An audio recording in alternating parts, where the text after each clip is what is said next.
Divorced Dad Diaries, Day 80. Woke up early on a Saturday, exhausted from a week of looking after kids in the school holidays, knowing that I would need to get out of bed and spend some more time with them. So I put on my happy face, and immediately we rocked down to the warehouse at about 8:30 in the morning, because I wanted to take them swimming on this miserable day. But I popped over to the ex's house and tried to find togs for all my kids, and my oldest daughter has completely lost her togs somehow. And after packing everything, I realised that we don't even have enough towels. So everyone jumped in their togs. We popped over to the warehouse. Oldest daughter came out, helped me grab a pair of togs. And then while we were there, we grabbed a birthday card as well, because my oldest son has a birthday party to go to tomorrow. First one since the separation, so that's been a bit of a back and forth organisation with me and the ex-wife. Just ignore the pile of receipts growing in my boot. And then we finally made it to the Selwyn Aquatic Centre, nice and early in the morning. I'd never been there before, and it only ended up costing me about $16 for me and the 4 kids to all go. In terms of the actual pool itself, they have like a big pool if you want to like swim lanes or whatever, but then they have smaller pools as well. So there's a paddling pool, which is probably about half a metre deep, which is where I spent most of my time. And next door to it is a kids pool, which is, I don't know, maybe a metre deep or something. It was shallow enough that my 6-year-old could move around comfortably with a floaty. And she spent most of her time going around the lazy river, because there's a lazy river and they're playing like slow, easy music, easy listening music, I should say, over the stereo. So if you ever wanted to float around a lazy river and listen to Adele with your kids, there you go, it's the place for you. Man, it was tiring though.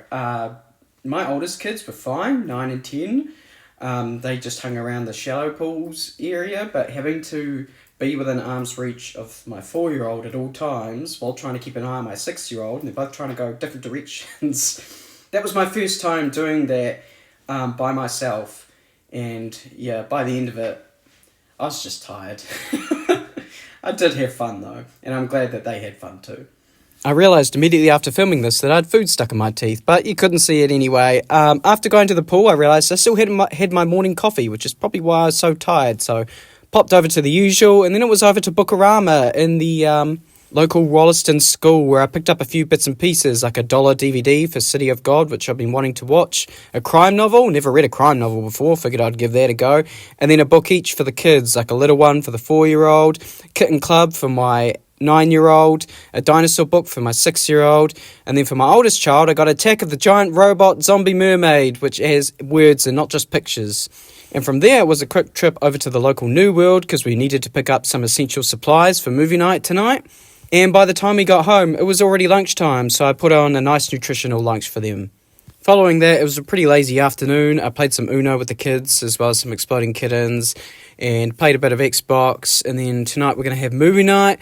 For dinner tonight, I've got a HelloFresh meal planned out for me. Sort of. I ordered a creamy bacon and mushroom pie, but when I got to reading the recipe, I realised that they wanted me to put potatoes in it, like slice them up like a potato bake. And then they also only gave me 2 potatoes. And even though I have a mandolin slicer, I can't be arsed doing that. I want to make a pie.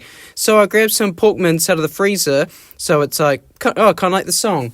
You know, goodbye, pork pie. Wait, no, it's a movie. Anyway, I'm also not sure if you can actually read any of that writing. I don't know if TikTok's smart enough to flip the front-facing filmed stuff.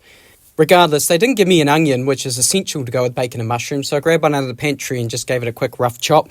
And then from there with the mushrooms, so my oldest daughter, who thinks rice is of the devil, thinks mushrooms are great. Meanwhile, my oldest son, who likes sriracha and sushi and thinks spaghetti on toast is beneath him, doesn't like mushrooms. So I just chop them and then just dice them, do the real quick rough dice, and then I stewed everything together, and that way there's no picking out of mushrooms. It'll just become sort of part of the slop. So they've given me time. It states to pick the thyme leaves, but then nowhere else on the recipe does it say where to use it. Like, you've got bacon, leek, celery, mushroom, garlic and herb seasoning. Pour the filling into the pie, put the butter on the phyllo. No time. Guess I'll just chuck it in with everything else.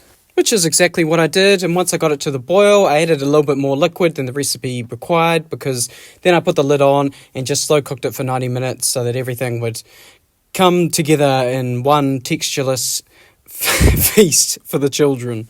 And while I waited for that to cook, I did a bit of light reading while my youngest daughter did the marvellous idea of dipping her chocolate wafer sticks into her yogurt. So the movie we're going to watch tonight is Mufasa, but before I jump over to that, I just wanted to quickly mention that I want to do a live next week. I'm going to do something a bit different because I've noticed that when the kids aren't here and I cook by myself, I put music on and I kind of have a bit of fun with it. So I thought that could be a bit of fun to live stream. I don't know. We can see how it goes. Chaotic cooking with divorced dad. And probably Tuesday or Wednesday next week. I'll set up an event anyway, so it'll pop up on this video, and I will catch you on the flip side.